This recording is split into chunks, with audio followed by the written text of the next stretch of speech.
transport talk show that comes away every Tuesday, and at this time, every week we are here to discuss transport-related matters. It's the last Tuesday of 2025, the last Tuesday of December 2025, and of course the last edition of 2025 of this very important transport talk show. So we are saying Happy New Year in advance, wherever you may be around the world watching us right now on Eyeafrica TV. Thank you so very much for joining us. We are very much glad to be here again this evening, ready to discuss, ready to talk about transport in all angles, in all it matters, because there's a lot to talk about. We will reflect some of the major happenings, major events that took place, that's happened over the last 12 months as far as the Gambia's transport sector is concerned, as we look forward to the next year under the purview or the supervisor of the Gambia Transport Union or the General Transport Union under the leadership of President Omar Sise Bala. We are going to discuss with some of his members who are here,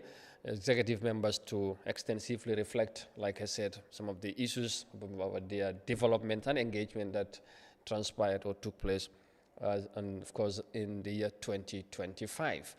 So welcome on board. Let us know what you think. What are your thoughts? What are your reactions? If you want to say anything, we'll be very much glad to hear from you. As always, we'll read some of your comments if there's any as we go along into this very important program. Once again, Happy New Year in advance to all of you and welcome on board. Mbokk yi ñu ngi leen di nuyuwaat beneen yoon fii ci Africa TV, amaat mbégte dellusiwaat ci programme bu am solo, programme bi nga xamante ne da ngeen ko taamu fii ci Africa TV talaata bu nekk ci juróom-ñetti waxtu bu jotee ñëw ànd ak yéen waxtaanee li nga xamante ne mooy wàllu dem ak dikk ci réew mi di transport.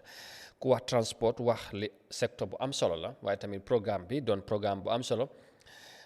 Ñu tàmbale ko ak yéen bu yàggul fii ci Africa TV lëkkaloo ak General Transport Union ci njiitali Omar Sise Bala, ñu ko bari noonu lañ ko xamee, ak executive am bi ñu ànd ci waxtaanee mbiru transport jafe-jafe yi, waaye te ñu ngi ko teg pour gan ci at mi nga New Year in advance, ñaan yàlla nañ ko fekkee ak jàmm na mbir ay jéego yi nga xamante ne dina transport yi nañ koo def ci yokkute, waaye te yéen tamit ñuy seetaan nañ déglu ñu am seen gis-gis, seen xalaat. Ku bugg a am looy leerlu wala looy yokk ci waxtaan bi mun ngeen ñëw ci comment section bi ngeen joxe seen ay xalaat incha allah. Su ko defee tey ci jotaay bi ma am ci mbégte lool dalalaat ki nga xamante ne mooy di second vice president di Yahya Jammeh mu ngi fii ci jotaay bi. Su ko defee ma bàyyi ko mu nuyoo jox ko kaddu bi, su baree tamit ñu dalal li nga xamante ne mooy of course Mr Wilane nga xamante ne Abdou Wilane du gan ci kër gi, moom yàgg na fee ñëw of course tey mu nekk di head of safety department ci General Transport Union. Su ko defee moom tamit dinañ ko bàyyi mu nuyoo incha allah. Mr Vice, di la dalalaat rek di la wax welcome back. Xam naa géjoon nañ fi tuuti last week moom presse yi moom mooy loolu moom xanaa ma bàyyi ko noonu rek, xam naa mu ngi seetaan sax di ree ma ko koolee moom ma xam ne mu ne ma waaye muy kay moom jarul wax nañ ko bàyyi noonu rek waaw ma bàyyi la nga nuyoo gars yi. Jërëjëf Amadou, man de management di nuyu suñ viewers yi yëpp and di nuyu suma boss yi, suma kilifa yi mooy drive bi Angol Jarga Fall, di nuyu entire staff. Happy New Year, because lii alhamdulillah contente bu rëy la nga dunda depuis last January up to last Tuesday of December 2025. Loolu sant yàlla bu rëy la. So ñu ngeen ne driver yëpp nañ try daal, ñu ngi leen a gërëm tam driver ñoo xamante ne especially ñoo xamante ne they are members in the General Transport Union. ñu ngi góorgóorloo ak ñu since last year up to now. Honestly ñu ngi leen a ne jërëjëf gàcce ngalaama kenn du yéen.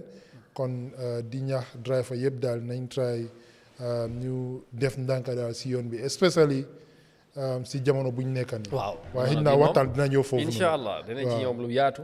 exactly ñu ci jógee Christmas bi bu mag dafay am Sénégal bi ñëpp xam nañ moom foofu nu mu dee mel. ñu bokk tali bi ak nit ñi, so it's important this programme sax mu ñëw tombé ak bés bi just on the eve of li nga xamante ne mooy New Year's Eve, ëllëg moom ñu war a dugg ci affaire yi incha allah. dafa important trop, so ñu ngi lay gërëm bu baax ci teewaay bi. Mr Wilane jërëjëf, yow tamit ñu nuyu la dalal yow tamit aral gaa raar quoi, yéen moom mooy loolu. waaw noonu la Amadou, auzu billahi mina seytaan rajim, bismillahi rahmaani rahim. Amadou ñu ngeen nuyu Eyeafrica TV di Pan African TV parce que yéen tamit ñu yaaga taxaw di waxtaan affaire yi transport ci ngeen bokk. nañ leen tamit wis happy new year parce que Eyeafrica TV moom suñ radio la suñ télévision. Absolutely. waa nga laal nag ponk bu am solo mooy duggoon nañ si ati 2025 si jaama. ñu ngi si njeextale ati 2025 tamit ñu ngi cee génn si jaama. waaye nañ gërëm ñoo am. waaye suñ jógee nag gërëm driver yi nañ gërëm tamit njiiti General Transport Union. liggéey bi ñoo def nii di liggéey transport liggéey réew la. comme nag 2025 janvier ba décembre. xew-xew yu bari am na fi.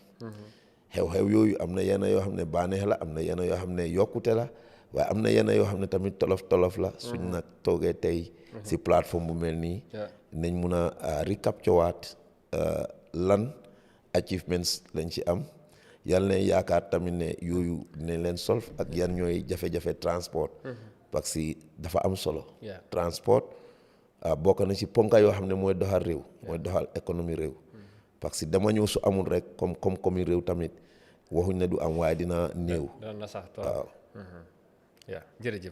jërëjëf thank you very much ci kàddu yi am solo yooyu. loolu dafay am solo comme ni ñu ko waxee tàmbali at bi ak ñoom nekkuñ fi nekku ni ñun ñoo leen gën yàlla moo ko doxalee neen ku nekk sa time bu jotee rek da ngay wuyu ji soo ñu ñaan tamit at bi waaj a dugga si ñu ko fekkee ko ak jàmm ni ki déwén tamit 2026 bu waajee ñu fekkee ko incha allah. ci yokkute ci jàmm ci yu bëree bëri ci réew mi ci transport bi ak ci lépp incha allah. loolu dafay am solo su ko defee Vice ma bàyyi la nga ubbi jotaay bi ci côté boobu a lot has happened lu bëri xew na ci transport sector bi in terms of development in terms of challenges here and there but overall globally boo doon def sa analysis sa jàngat ci Gambia transport sector fi mu nekkoon at the beginning of the entire executive. lan nga ñëw wax lan ngay wax Gambien si lan ngay wax surtout comme noo leen ko dee waxee seen boss yi wala suñ boss yi driver yi ñi nga xam ne ñoom ñoo leen teg ci place boobu pour ngeen. lu am solo la. waaw.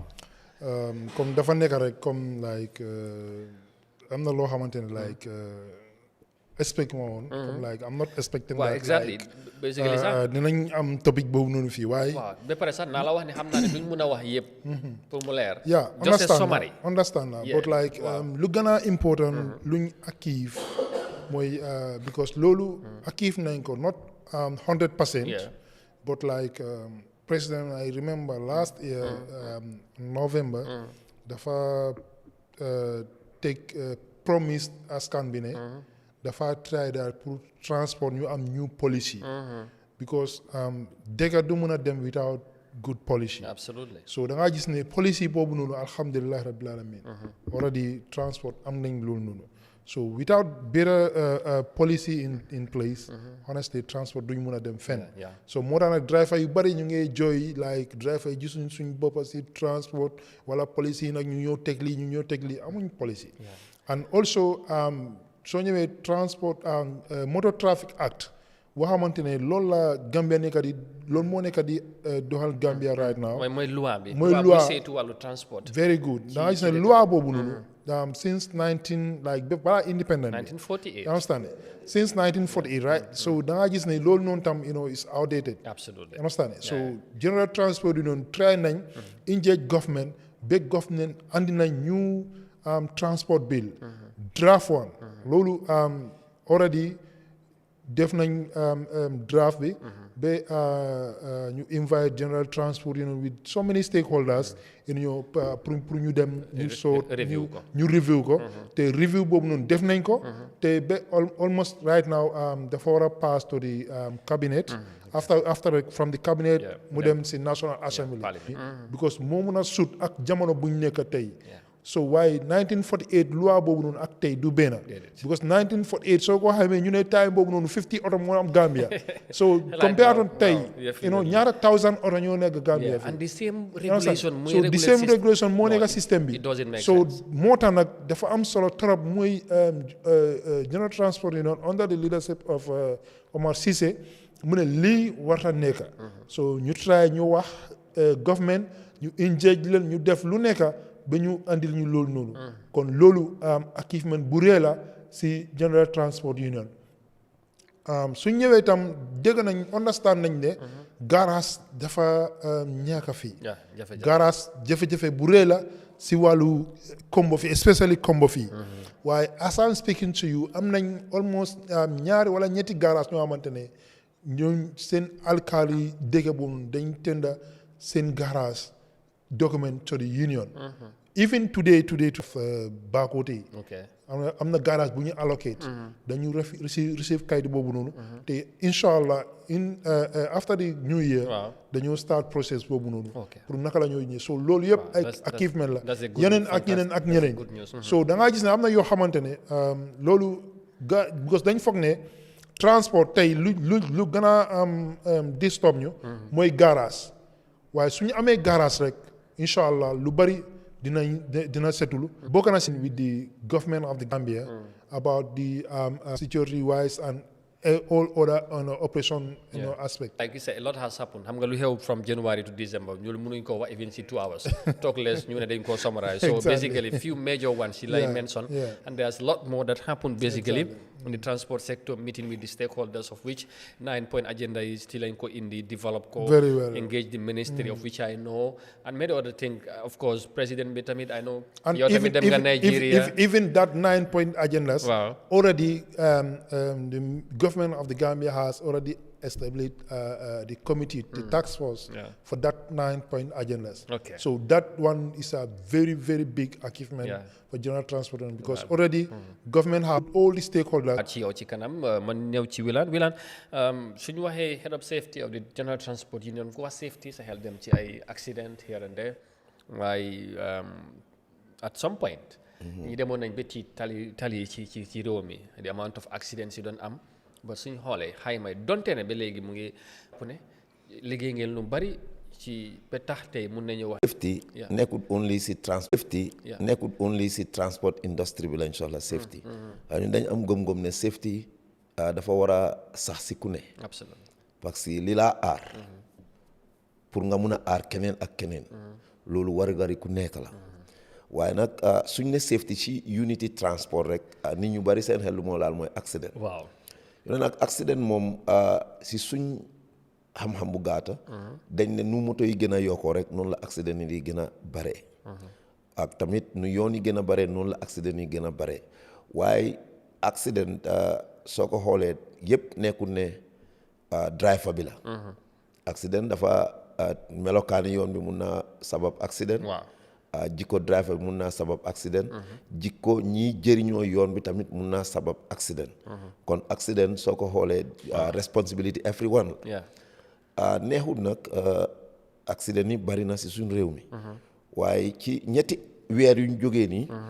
am na yokkute yoo xam ne mun nañ ko wax fii tey ne accident rate bi from October November ba December fuñ toll nii wàññeeku na bu baax wàññeeku na bu baax a baax te loolu police yi d'accord nañ si ak si indication si wane na ko between August nag ba September daf dee nekk during the rainy season time boobu moom accident si dañ dee bari parce que tamit yenay human error la yenay nature la yenay tamit ci machine yi ñoo jëriñoo la waaye loolu yëpp suñ ko tënkee the General Transport Union am na a very viral safety unit boo xam ne duñ dee dégg fanaral accident countrywide parce que tey bu njëkk accident su amaan pour nga reach daf daan métti what under the leadership of Mr. Cissé Omar the president ak executive am bi si seen biir xarañteef toog nañ ba léegi we have established in all regions of the country an accident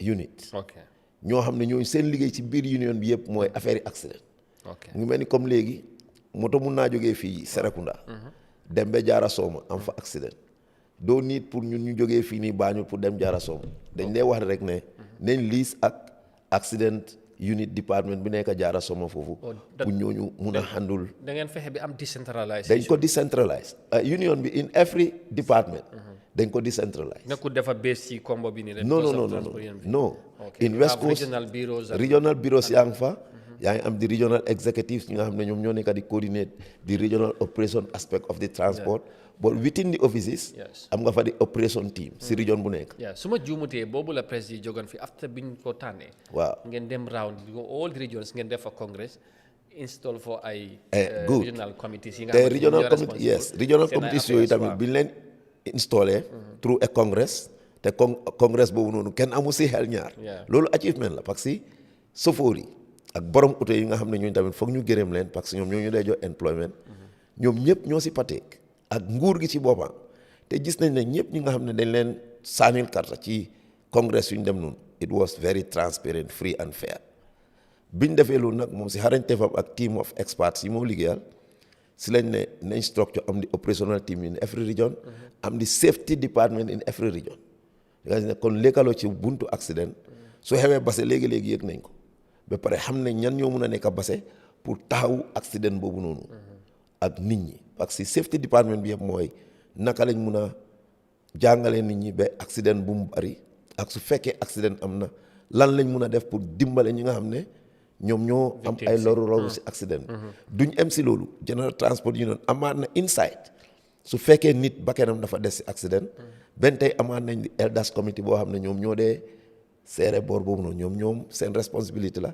pour même victime bi duñ la dee xam waaye elder committee boobu noonu dañ dee def seen taxawaay pour gis ne victime bi xam nañ ko àgga nañ fa naam sax suñ driver member moom moo ko si accident wante dañoo àgga si family victime bi su fekkee famille am nañ jafe-jafe pour jot dead body si tamit am na ñoo xam ne ñooñu loolu mooy seen liggéey pour ñu dem mortuary bi dem police bi ba gis ne ñii des si accident jot nañ seen niiw ba pare ñi si am ay lor tëdda si lopitaan bi tamit am nañ still under the safety unit nit ñoo xam ne ñoo leen di faral di dem di bàyyi xel di xool seen wér-gu-yaram fu mu toll di reportaat to the executive bi di disseminate ci côté boobu sax mën nañ cee dugal mbiri insurance tamit waaw insurance nag foofu noonu foog naa waaw 2026 comme lu wax na ko fii on the policies bi ñoo isi the motor traffic bill ñu ñëpp gisoon nañ lan point suñ isi woon teg ko ba wax ne lu tax ñu war koo wécci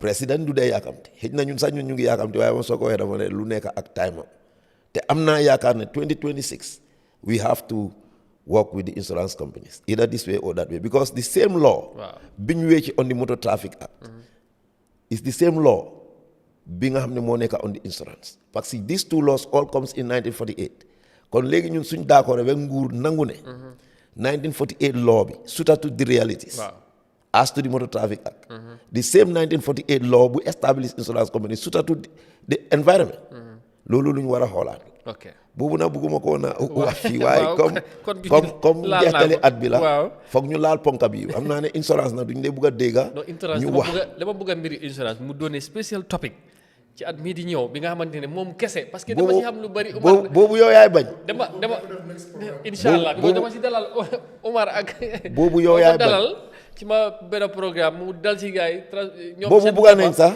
ñu contact ma mu ñëw ñu bokk ak ñoom so gars yi non boobu bugga nañ sax di commission of insurance talk very well we would have that maybe comme ni ko waawaay next program could be that specifically we discuss the importance of insurance ak ñoom seen taxawaay ci mbiri ci secteur boobu parce que nag am na lu bari dafa mel ni manqué na ci suñ insurance ni ñoo liggéeyee ak commercial driver yi surtout bu accident amee ak yu mel noonu so we need to discuss a lot about that it's pretty much important finally balaa may dellu ci nuwa in terms of the accident yi ñu doon wax yaa ngi def coordination bi collaboration bi your team across the country yaa ngi doon wax ne the last 3 months accident bi wàññeeku na but in mid of the year around August July dafa mel ni mbir mi dafa xalaat na yokku tuuti su ma doon laajte rek mooy yan maison yi ngeen tegoon in terms of ba gis ne li nga xamante ne mooy accident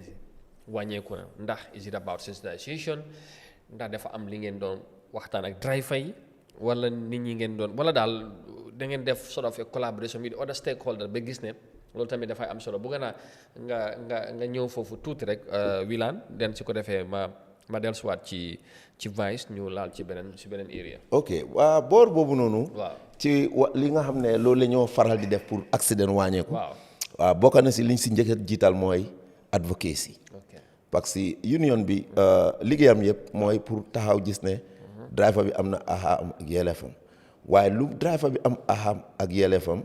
foog tamit ñuy ñaax driver yi di leen gindi di leen yee parce que accident lorom dafa bari te daf dee métti kon liñ si jiital mooy advocacy mooy di leeralal driver yi dangers yana nekk ci dawal oto ak ki dawal oto naka la lan moo war a nekk melokaanam parce que def nañ fi lead by General Nuha as second vice president and in charge of commercial vehicles at the transport union together with the police.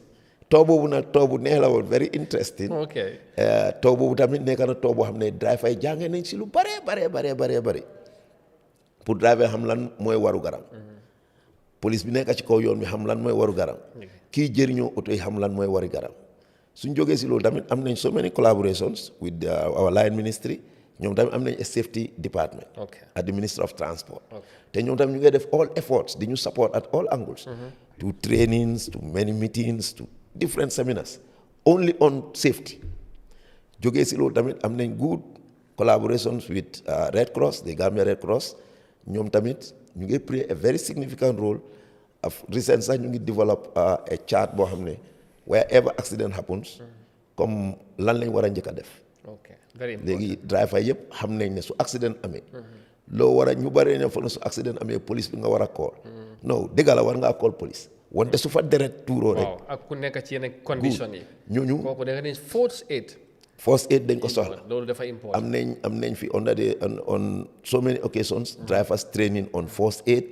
General Nuha xam na li ma wax président Omar jiite nañu ñu dem fi fooñi am fa almost 3 days yoo xam ne driver yi rek leen engage on first aid naka lañ mun a dimbalee ki nga xam ne mu ngi loru ci biir accident ak naka lañ mun a lëkkaloo ak local committee bi bu njëkka su accident amee driver dañoo wàcca daw waaye léegi through sensitization nit ñi dem nañ ba xam ne accident nekkul ne driver baa ko dee tey dafa am léegoo-léeg comme yoon bi léegoo-léeg tamit comme melokaani machine yi oto yi léegoo-léeg nag mun naa nekk faulty driver waaye léegi nit ñi understand nañ ne su accident amee lu ñu war a njëkk a def mooy sowe ay bakken dimbale ay nit te alhamdulilah rabbi alamin loolu moom yokkute bu baax a baax am macha allah jërëjëf thank you very much Wilane ci jàngat bu am solo boobu su ko defee Noah balaa ñoo move on ci maybe of course you discuss the activities of the New Year period. Briefly on the challenges as well in anything one does ci aduna bu amee yokkute dina am jafe-jafe sànq yaa ngi doon wax mbiri garage yi fexe ngeen ba liggante but aside from that yan jafe-jafe ngeen confront ci at mi basically ba tey xëy na bugga ngeen buñ duggee ci at mu bees bi ngeen cee gën a taxaw ba bu fekkee tamit mënu ngeen koo solve sax ngeen wàññi si bu baax a baax ba driver yi gën si seen gis seen bopp xam naa tamit jafe-jafe général yi si driver yi naa si transport bi bari na ok mbir yoon du ñàkk a bokk na ci seen diggante ak police yi waaye nag yoon moom xëy na doo leen ci wax lu bari parce que dem ngeen ba awoon président bi moom ci yoon boobu moom xam naa ne kontaan ngeen ci lool waaye nag gars yi ñu ne ba léegi yoon yi des na but ci challenges yi boo si doon ñëwaat yes jërëjëf Amadou balaa mbaa ñëw ci challenges yi sax waaw dama bëgg a laal tuuti boo doon laajte si Abdou Wilane ba mbiri accident wàññeeku na dégg la waaye lu tax bi mu wàññeeku dégg la comme lu mu wax ni Ministry of Transport am nañ road safety committee right now sax ñu ngi si taw ñu ngi si sensitization taw the whole country wide so da nga gis ne sensitization boobu noonu transport union bokk nañ si am nañ si representative ministry Red Cross WHO understand ñooñu this time demuñ si garage waaye dañoo dem si communities di leen jàngal noo war a croiser tali bi like yow xale nga wala mag nga sax waaye soo ñëwee si tali bi bala ngay cross loo war a def ndax yow da nga war a ñëw rek cross noonu wala da nga war a xool both side ngay gis ne daa oto baa ngay ñëw wala oto denku di ñëw wala you as a driver bu dee yow da nga ñëw rek off the road waaye nga bëgg a join the highway nooy def ak yooyu noonu so da ngaa gis ne loolu noonu yëpp ñu ngi jàngal nit ñi am na yoo xamante ne gëm nañ ne like nit ñi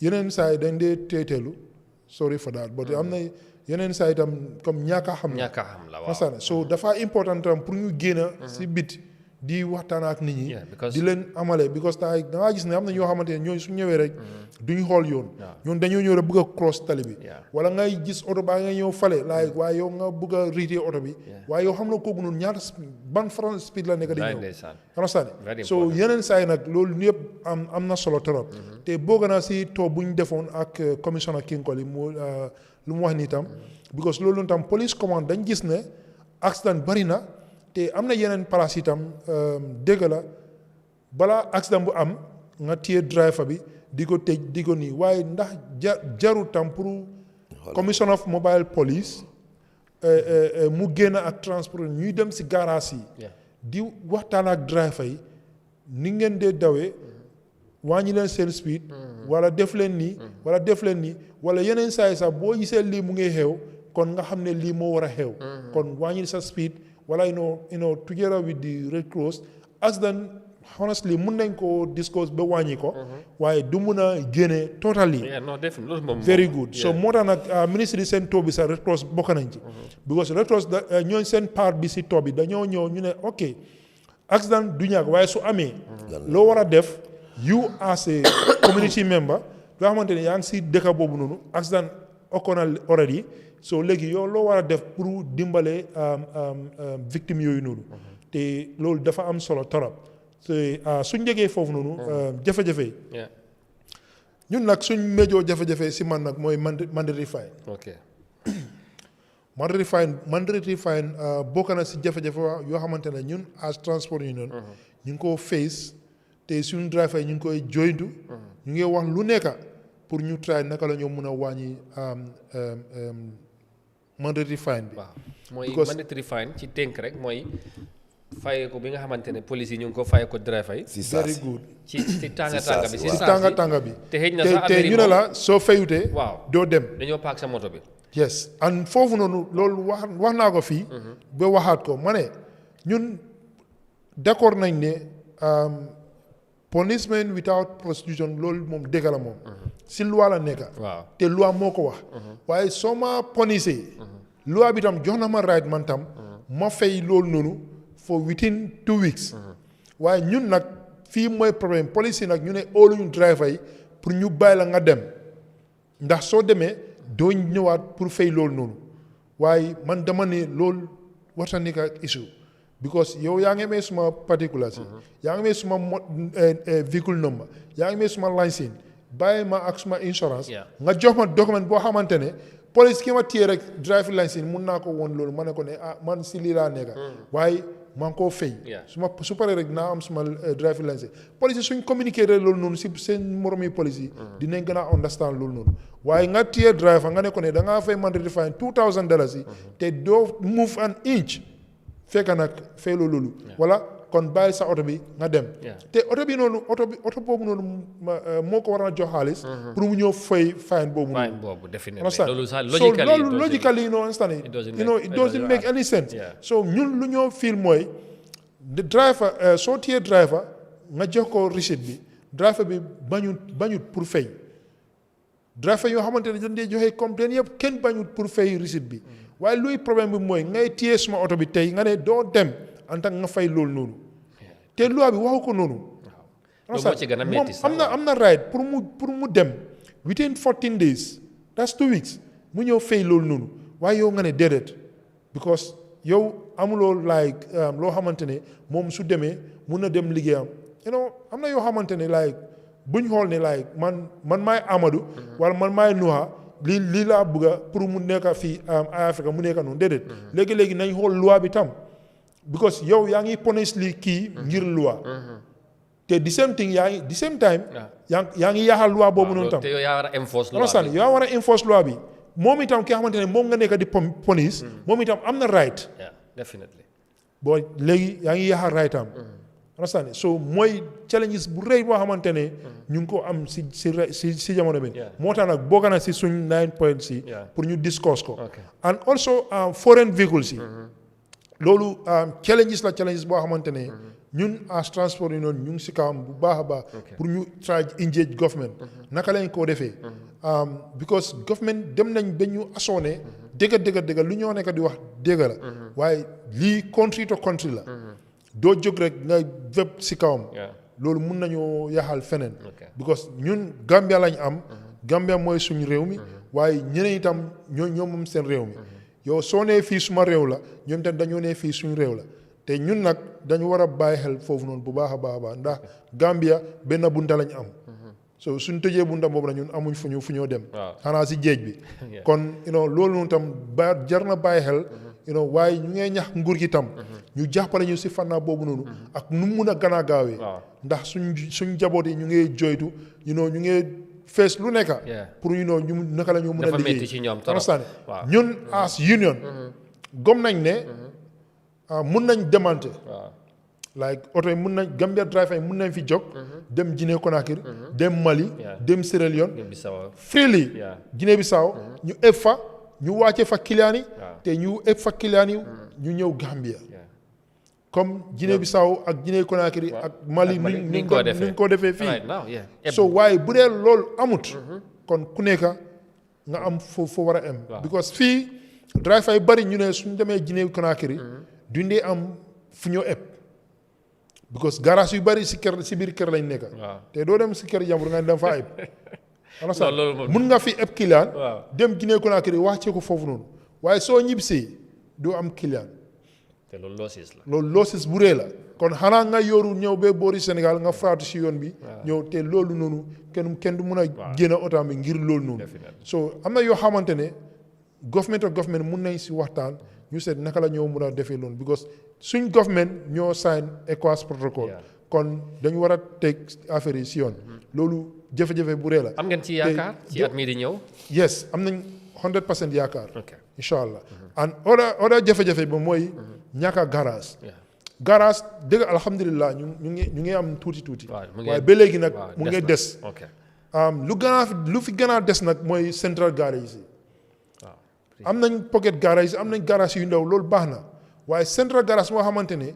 soo ko taxawee KMC fii oto yi nekk Gambia yëpp soo ñëwee foofu noonu da nga am oto bu dem si dëkk yooyu noonu mun nga am oto yuy dem Sénégal mun nga am oto yuy dem Mali mun nga am oto yu dem Ghana ñu dem fu nekk loolu la ñu oo central garage so loolu suñ ko amee Gambia fii suñ ko amee benn ñaar ñett rek transport secteur coono bi dafay ne nañ because soo demee yeneen country loolu la ñoo def man nag gëm naa ne government am nañ doole boobu noonu ñu like seet place because fii soo nee Buffer zone ñu ne foofu noonu c'est no go area am sana waa tali ni duñ nangu ñu tuddee foofu noonu but like Buffer zone rey na rate boo xamante ne mun nga koo xaj ñaar am sana defa central garage loolu tam développe na pour réew mi léegi-léegi da ngay def lii ngir lii understand waaye yow ñun suñ amutee place te dañu ñu taaw noonu rek ñu ne amuñ place Sénégal soo demee Dakar seen central garage fu mu nekk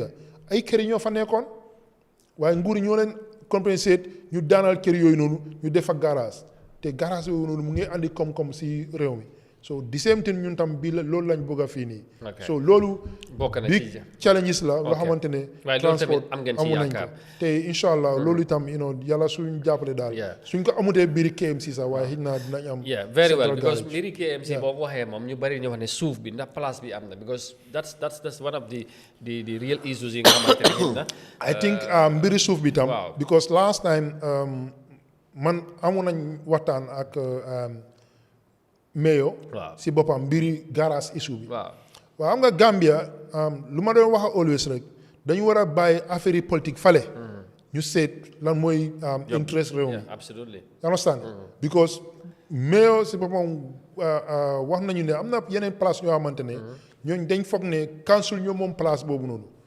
waaye amuñ authentic document boo xamante ne mun nañoo allocate foofu noonu as garage te document boobu noonu fan la war a jógee mooy Ministry of Lands absolutely so waaye yow soo gisee ne kii councilor la mayor la te he's from another party opposition party you understand yow central government la so doo mën a wokkaa kii kon Sancho Bodina ñoo nekk di gën a sonal rek so loolu noonu maa ngi ñaan nag central government ñu try ñu collaborate with council ñu mun a allocatal ñu laan yooyu noonu ndax ñu mun a yombal liggéey bi si suñu loxo. all right fantastic Wilane anything on the challenges ni ko well of course xam naa ne yow moom surtout mbiri mandatory fine Nuha moom wax na challenges yu bari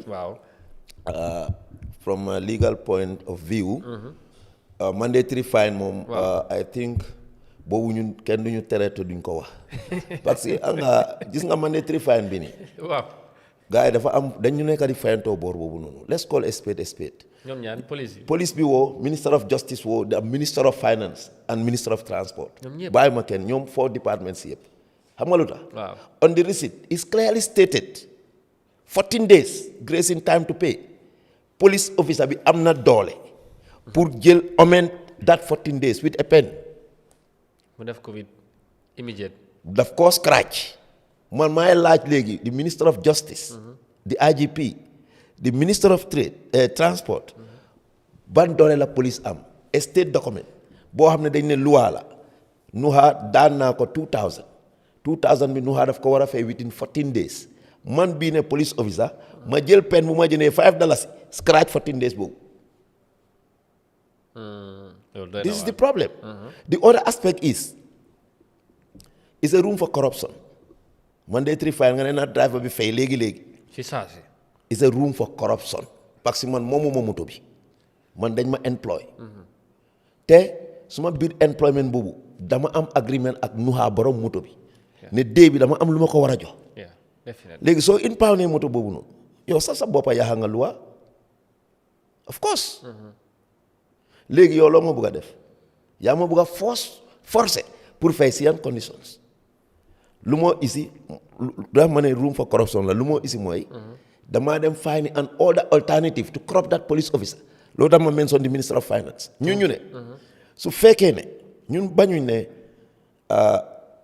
is a punishment without trial nangu nañ ko waaye ñun bëggatuñ di ko fay direct si police bi suñ waxee transparency nañu issue ticket and an account where we can go and pay.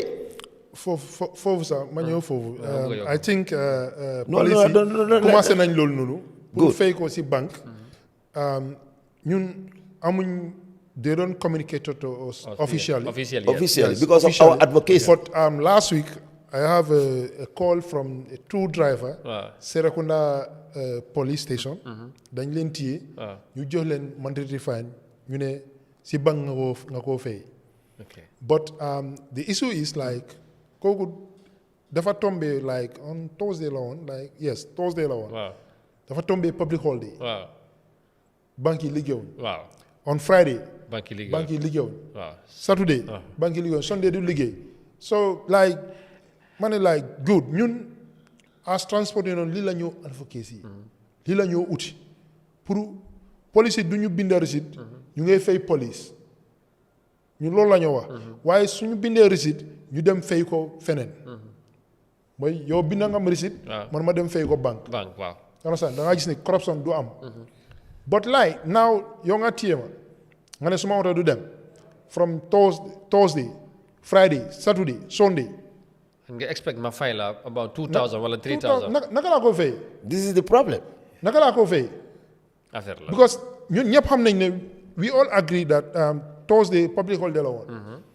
so moom there is no go area pour mu dem si banque fay ko. non loolu amul. Friday public holiday la woon. so there is no go area for him to go and pay this money to the bank. and yes still yaa ngi insist ne dafa war a fay. after nga release oto bi dem liggéey. and still let me just come in. like lu gën a sad issue bi Amadou mooy. kii du borom oto am na ki jënd oto am jox ko mu ne demal nga liggéey. at the end of the day ëllëg si kooku ñu daaxal ko si liggéey. du yow police officer yaa ko daaxal liggéeyam. kii borom njaboot la. so leneen loolu like sometimes dama ko dee wax foog ñu seet yërmandi daf si war a daw. nga xam ne kii gune la mu ngi try borom jaboot la borom jabar la wala borom famille la but like yow soo taxee nag ñu daxa kooku noonu si liggéeyam. ëllëg moom lan la war a def naka lay dundee. te loolu sax dafay indi frustration bi Wilane di wax. de liit sax mun naa liit accident. not only the frustration aspect the other side is ok ndax mandatory fine bi ngaa jox driver bi.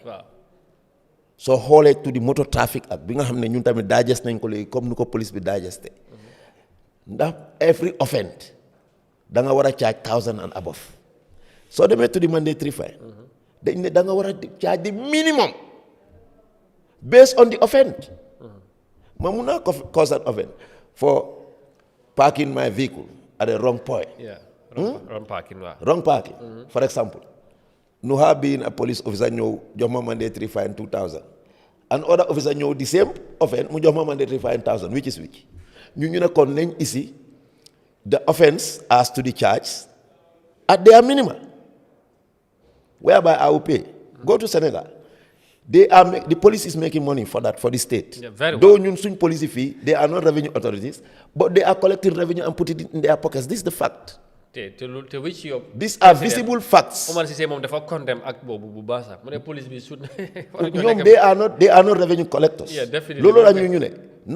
Because law mom soko defare fok am ak ñuko ya mo so traffic law parce que traffic law foni bo xamne mun lo wax ne dama rica loi bi su la nexe nga dem jangi moto fu nek loi Gambia luñ ci gis ci moto traffic ak su la neexon nga dem jangé jil Chinese license la so ñëwé fini lo heta loi bi mu la fa xaar kon na fine reasonable be pare payment time bi clair ñun lu ñoo génné as doomi réew mu dugaat ci caisse réew pour ici yokuté. Est-ce que tamit yéen transport yi du yéen a nangu tamit ñu leen di teg yéen ay driver bu leen bu fekkee ne nga bañ ñuy dem ci yoon bi ñu atte waaye su fekkee ne da nga bëgg lu nekk da ngay négocier. déedéet xara Amadou xara déedéet nekkul ne ñun soo ñëwee foofu sax nekkul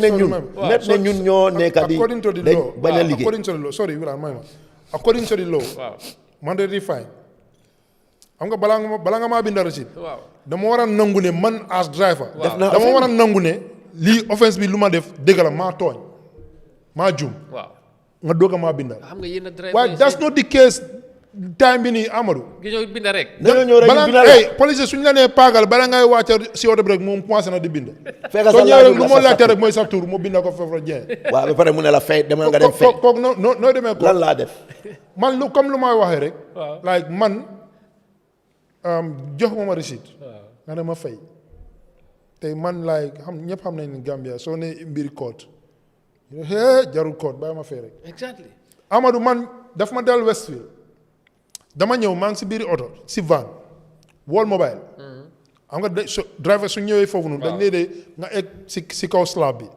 maa ngi si biir van bi ñëw bugg a egg waaye amut fu moo egg because oto yi mi paak private yi ñooñu dañ paak si kaw slab bi ba fees te van bi mënut a egg mu taxaw wàcce client buñ àggee si Johnson bi rek police bi stop ko mu jël kii kayitam bi yëpp ba pare ma ñëw intervene ma ne ko ne baalal ko rek police bi mu ne bàyyi force receipt ma ne ko lu tax ngay jox ko receipt mu ne fu moo taxaw ma ne ko déedéet xanaa foofu noo paake la mu ne dafa war a egg si kaw ma ne si ban law on the traffic act driver su ñëwee dafa war a egg si slab bi by force si ban act léegi nañ dem si loi léegi su ma xamoon du ma wax loolu driver mu ne ma ne noa bàyyil foofu affaire code kay nañ ko bàyyi fale waaw waaye léegi no sometimes we have to be realistic. No, waaye the problem is like sometimes ñun suñ boppa ñooy problème. Exactly. driver bi mu ne bu ma tuddee loi boobu noonu bu ma tuddee loi moom lu moo lifi rek ok négocier mu ne ok léegi noa yow kaay dugga si oto ñu dem after man dinaa ñëw jël suma kayit léegi lu moo andi corruption waaw waaye foofu noonu tamit def ko bindal bu ne ko 1000 mu ne ko noonu léegi bàyyi teel 5 bi booy non bu dee def la lifin sax nga ne ko ok léegi man bii duma ko fay nañ dem court exactly waaw waaye léegi tamit xam nga léegi kuy dem court mooy ki nga xam ne dafa nangu wala dafa bañ si offense bi mu commit buñ la bëggee impose nag waaw waaye dama la bëgg a wan what is happening at the traffic court when the offense happens, it's only between the traffic officer and the driver. This is one-to-one. Therefore, nga am facts to rely on. Driver bi du dee muna am defend. Because once you reach with the police at the police station or the mobile unit station, ben la charge. Ubi bina yow kenn la. Yow foofu lañ leen soxla rek yéen as a union ngeen xaaral rek bring a lawyer for him. Léegi ñu nañ def fekk sax léegi yenn files has already been pushed. Te léegi if the police are to prosecute their case, they can call in 2-3 police officers. to prove their case beyond reasonable doubt. Okay. Léegi driver bi moom bu loolu xewee kan la mun a call on parce que logistique yëpp time la. Okay. Time bi nag la dee driver bi di bañ because waste of time to logistic is waste of resources. So William, basically pour ñu summarize ñu final. waaye yaa ma laaj tamit suma teexa bi non am na jafe-jafe wait you lan laa nekk di jafe is face at the safety unit benn bokk na si I'm not getting my police accident reports on time. Okay. It's our right accident su awee police bi fekkee accident bi dafa war a defar di accident report parce que it's in two da nga am preliminary report of the accident ak a final report of an accident. Police bi nag moo nekk di dimbale fi insurance company loolu da gars yi duñ dee bugg a fay because the insurance company will never compensate if there is no police report of accident. te loolu daf dee delay. Okay. The second aspect mooy I don't know private institutions yu fi nekka ak parastatals yu fi nekka what are they doing towards our hospital more so the mortuary site because tey dañoo wrap up bi dañoo wax nit ñi ñun tamit jafe-jafe yu ñu dee face Amadou ñun si mortuary bi every day ñu ngi fa almost accident fatal amee rek foog ñu dem fa but what is their social corporate responsibility towards that place. The place, even nit ñuy xaar seen dead body they sit under the hot sun. The Minister of Health need to improve that place because accident can happen to anybody at any time. Absolutely. So far ñu ngi use engines ñu ngi use machines. Let's call a spade a spade.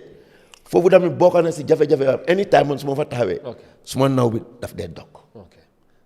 Foofu Gambia ni respect guñ ko. All right. loolu am na solo xam naa ne jafe-jafe yi kon ni ma koy bari na duñ mën a waxtaan yëpp xam naa ne time bi duñu ko may but of course these are issues yi ñu war a make sure are considered ñu bàyyi ci xel bu baax a baax su ko defee what we do now is we would just move on to the final segment mooy li war a xew Banjul and as I said the General Transport Union dañ see a public notice bi nga xamante ne on Banjul Annual Cultural Festival, 1st January 2026. Now, the Ministry of, just briefly, I know it's a long statement, just to the headline, Marid Lord, and then we discuss, could you finalize. The Ministry of Tourism, Arts and Culture, through the Transport and Traffic Flow Committee, and in collaboration with the Security Committee, hereby informs the general public that the annual Banjul Cultural Festival will take place on Thursday, January 1st or 1st January 2026 in Banjul. Now, in view of the expected high turnout, the following traffic access and transport arrangement will be enforced to ensure public safety, free movement, and effective security condition. Traffic routes, movement control. Entry into Banjul, all vehicles entering Banjul must be bond road only. So, nit ñi dañu wara xamlé moto buy dem Banjul on Thursday, xamale du entrance mom is only bond road. Exit from Banjul, all vehicles exiting shall use the following routes or route. Lasso Wharf, Road N, Box Bar N, National Assembly Road, and Main Highway. So loolu tamit moom mooy ku bëgg a génn Banjul. Lasso Wharf, Road, Box Bar, ak the National Assembly Road and the Main Highway. Now C, restricted areas. Fi nga xamante ne duñ nangu yenn moto yi mu ñu dem fa. Only vehicles with VIP accreditation will be permitted access beyond the Memorial Arch. Unauthorized private and commercial vehicles are prohibited from restricted areas. Security checkpoints will be placed at identified control points. Free public transport official visible buses. So promote participation and ease movement. Free bus service will be made available to transport the public to and from Banjul on the festival, on the day of the festival. So lii moom pour faciliter di nga dem ak yooyu. So there is interest pour dem. So loolu moom moto yaa ngi ko yóbbu leen depart points yi wax nañ ko ak yooyu Westfield, Brikama, Tabokot xam naa Banjul moom Thursday dina fees but so waaw gis nga mu ngi noonu. So yéen tamit lan mooy seen rôle ak naka nga gisee li nga xamante ne mooy di protocol buñ put in place and what would you advise drivers ñu faa dem ak even the public because over the years ci ñaari at yi nii dama de gis ñu fay dugga after the program dañ ci dee ñëw call di complain how foofu la chokop bi how they struggle pour génn Banjul so but I hope that with this maybe dana ease the pressure. Yeah, I think First of all, dañoo gërëm di sant Honorable Minister of Arts and Culture, Tourism. Wow. Yeah, because since last year andi lii waaye last year lii honestly dafa jàppale woon nit ñi torop. Okay. dafa wàññi trafic si biir Banjul. because da ngaa gis ne oto yëpp suñ ñëwee ba Bond Road noonu lañ dee duggee Banjul dem si port bi ñu dem Las Waaf ñëw génnee National Assembly. so da ngaa gis ne loolu dafa wàññi trafic bi ba baax a baax te this time the same thing noonu lañ ko bëggoon a def. moo tax nag su bés bi dafay jot da ngaa gis ne dañoo move all the trucks mi laal ñoo xamante ne dañ di taxaw si yoon bi Banjul. dañ di clear out pour yoon bi mun a free. because bés boobu noonu am na boss yi GTS yi. ñooñu dañoo andi nit ñi. Banjul free of charge. soo demee si président bi am na place bu ñoo lifin foofu noonu. foo xamante ne boss yi dañoo ñëw foofu noonu di indi nit ñi. te nekku ne benn trip ñooñu loolu rek mooy seen liggéey. the whole day. te maa ngi gis si statement bi ñu ngi wax ne moto yi pour moto yu paak ci boori yoon yi nga wax noonu. very good moto bu ñu fa fekk yaa ngi paak dañ la too ñu yóbbu la te après ça borom moto yi da nga am looy fay. very good so loolu tam dafa am important trop. te am na loolu noonu last year dañu am si jafe-jafe si fana boobu noonu tam. am na ñoo xamante ne waa Banjul la. wala dañu am mbokkay Banjul. ñooñu dañoo teel a dem si suba. ñu dem paak seen oto yi si yoon bi. ñu dugga si kër gi. so at the end of the day da ngay ñëw laaj ku borom oto bi doo gis kenn koo xamante ne mun na jël responsable mu ne maa ko moom. so moo tax nag aat bi towing vehicle dina fa nekk. so ki xamante ne paak nga sa oto foo xamante ne waru paak foofu noonu. towing vehicle ñoo ko too rek yóbbu ko si mobile police. at the end of the day maybe after the event ngay dem foofu noonu fay loo war a fay. so General Transport Union will be fully involved ci operation bi. fully involved. because ñun dañoo participate since Thursday si suba. bay following day si suba. because almost like I can say 24 hours program. So suñ demee si suba mooy on the first. ba on the second. fii nag daf dee jawaleen ñu bari. dañoo foog ne New Year's Eve la. di New Year's Eve. on the first la programme bi war a start. waaw pour mu ñu leeral ko nag nit ñi yëpp ñu understand. on the first la programme bi war a start. ba on the second si suba. like maybe 4 o'clock or 5 o'clock upward. waaw so fu boos yi war a nekk tam nag. ñi nga xamante ne dañ dee nekk boori Westfield. ñaari boos ñoo nekk Westfield Banjul. so ku ñëw Westfield bés boobu rek da fa am boos yi soo amut boos yi nag mun ngaa fayal ñun tam suñ van yi ak seen taxi ñooñu tam ñu mun a am dara. waaw so Brikama tam war nañ fa am benn boos. yoo xamante ne dafay yóbbul nit ñi ñëw Banjul. ak Tabakoto tam benn boos dina fa nekk. bu façon tam dinañ fa am benn boos. traffic light tam dinañ am benn boos foofu noonu. mooy traffic light bakaw fii waaw so suñ jógee foofu noonu bourse bi tonteebul foofu noonu tam dinañ am benn boos Serekunda Bakote dañu am benn boos foofu noonu tam Costa Road tam dinañ am benn boos foofu noonu kon daal place yi yëpp boos yi dinañ fa dem pour yóbbu nit ñi Banjul waaw pour leeral nag boos yi kese ñooy free kenn bu mu dugg si van nag nga ne ñu ne oto yi free la. van yi taxi du free.